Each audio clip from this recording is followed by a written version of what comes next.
The process of selling Alvaro Fernandez was perfect, according to Erik Ten Hag. Palaver would be a more appropriate description. Manchester United sold a fit left-back without playing him, who is now playing in the same league Ruben Amorim coached in. Meanwhile, United effectively still have no left-back. Tyrell Malacia has been substituted in 3 of his 4 starts and was omitted from the squad against Wolves on Boxing Day. It has been 319 days since Luke Shaw last started a club game. And then there is Fernandez, United's first summer sale. He has started in all 6 of Benfica's Champions League matches and in 13 of their 16 league games. That United never granted Fernandez a debut was a travesty. Brandon Williams played ahead of him during the 2023 pre-season tour, even though he had been informed by then football director John Murtough he was for sale. United never got a penny for the released Williams. Fernandez received Preston's Young Player of the Year award during his season on loan at Deepdale in 2022 to 2023. Malacia then suffered the knee injury that kept him sidelined for 550 days. Shaw predictably broke down after 2 games. Opportunity knocks. Instead, Fernandez was knocked back. United preferred to recruit the 11th hour loanee Sergio Reguilón, one of the club's worst left-backs in living memory. Fernandez was loaned to Granada on the same day. Shaw has been available for 3 games this season, while Malacia came back in November.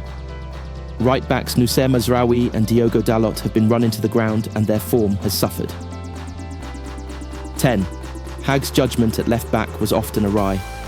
Buying Malacia, loaning Reguilón, selling Fernandez, playing Victor Lindelof and Sofiane Amrabat there, starting Harry Maguire in pre-season, only to then not use him whatsoever when the actual season started. Maguire, 17, was added to the United first team squad on the day of the Community Shield and has since barely been involved with the first team. He was in every predicted 11 in newspapers that Saturday morning, yet was not even named on the team sheet against Manchester City. Ten Hag included Maguire among the substitutes for his last 2 matches in charge, and Ruud van Nistelrooy named him on the bench against Chelsea and PAOK. He has not been seen in training under Amorim. Fernandez, 21 at the time he left United, would have been a shoo-in. People at the club who coached him still cannot grasp how he never got a kick. During his 4 years at United, Fernandez's character was as impressive as his quality. He and Marc Jurado touched down in Manchester during the COVID-19 pandemic and had to quarantine for 2 weeks. Video calls with coaches and compatriots, Arnau Puigmal and Mateo Mejia, already in the United Academy, helped ease them in without leaving their new home. After United won the FA Youth Cup in May 2022, Fernandez sat in the director's box, hurtled down the gangway and onto the touchline. He was the first to charge onto the pitch at the final shrill. Fernandez was not even eligible for selection. He was watching and supporting the age group below him, but was as delighted as his participating teammates. With the floodlights fading, Fernandez and Alejandro Garnacho posed with their silver shields that recognised their status as the Denzel Haroun Reserve Player of the Year and the Jimmy Murphy Young Player of the Year. Fernandez would be on the bench for the last game of United's season at Crystal Palace 11 days later. Oddly, he was unused by Ralf Rangnick on a day Garnacho and Shola Shortire emerged. The next day, Ten Hag arrived. Fernandez was surprisingly cut from United's pre-season tour squad. He was more involved during the following year's pre-season, but the only times he played under Ten Hag were in the first halves against Leeds United in Norway and Lyon in Edinburgh, and 64 minutes against Athletic Bilbao in Dublin. "I think the process is perfect," Ten Hag said when asked about Fernandez. "We loaned him to Preston, he got back, then we loaned him to Granada, but he didn't play so much there, and of course, all the time we observed him. Now we had the opportunity to sell him, but we have a buyback, so we have control of the situation. But I think that's what he needed from Preston.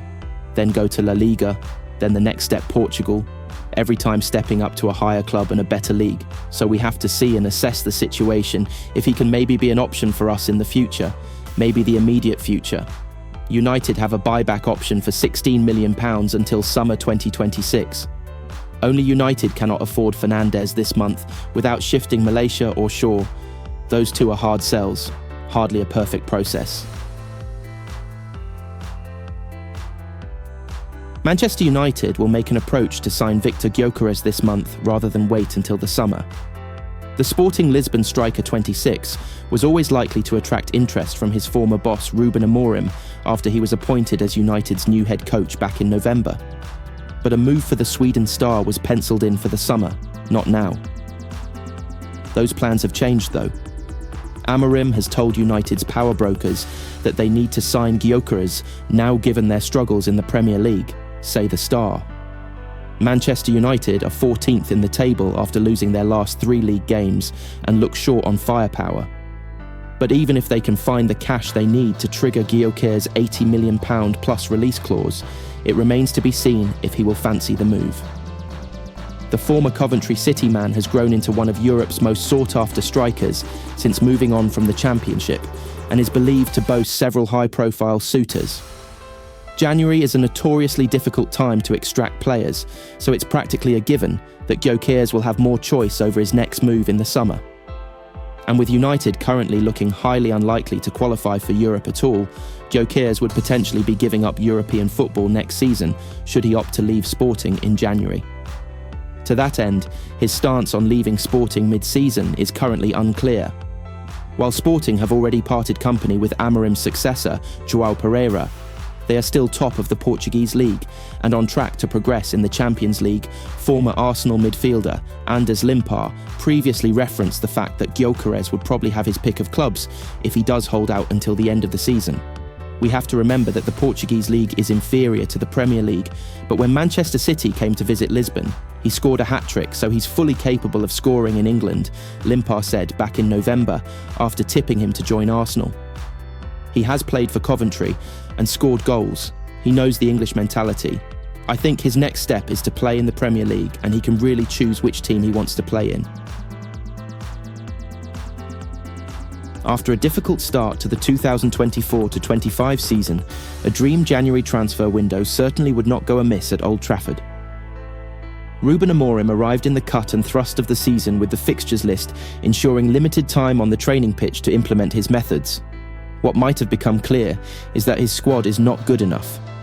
Since sacking Erik Ten Hag, United have been unable to improve their fortunes. The club sit 14th ahead of facing Newcastle United, and despite a raft of signings in the summer, a few more may be required to transform the club's fortunes.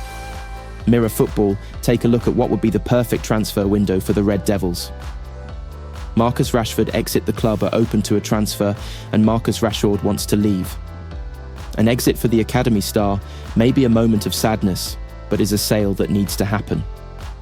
If United can find a suitor willing to pay a fee and the 27-year-old's salary, it will prove a game-changing result for the club whose transfer coffers would be boosted. If nothing else, Amorim will be saved from answering questions after leaving his charge out of a matchday squad. A new forward arrives. Goal scoring has not come easy for United in recent times. The club currently have a negative goal difference in the Premier League and have managed just 21 goals in 18 games. A third of those goals came in just 2 matches too. Rashford's exit would ensure Amorim is even more short of forwards, and while full of potential, Rasmus Højlund has been unable to entirely shoulder the burden of finding the net just yet. Goals win games, and a new striker may be required to fix that. There are reports of a gentleman's agreement in place preventing Amorim raiding Sporting for players next month, but Viktor Gyokeres is the standout candidate. The Swede won't come cheap, but is already familiar with Amorim's approach, and United have been served by a mega signing in January before with Bruno Fernandes. A new left-back with Luke Shaw's continued injury issues, and Tyrell Malacia yet to convince Amorim, having a natural left-back is high on the agenda at Old Trafford. A player familiar to the 39-year-old head coach is said to be looking for an exit too. Paris Saint-Germain star Nuno Mendes has seen discussions stall over a new deal in the French capital and has experience of playing under Amorim at Sporting. It would bring greater balance to United's backline and fix a position that has long been a problem. While needing to sell players before buying is never an ideal situation, United do have players who will be heading off their books soon. If that can be achieved in January, all the more benefit to the club to in turn allow new players time to acclimatise in the Premier League. Already a host of names including Rashford, Malacia, Joshua Zirkzee, Antony, Johnny Evans and Christian Eriksen have been left out of matchday squads by Amorim. In a perfect window, perhaps United can complete some good business in the first month of 2025 to relieve Amorim of players he will not utilise.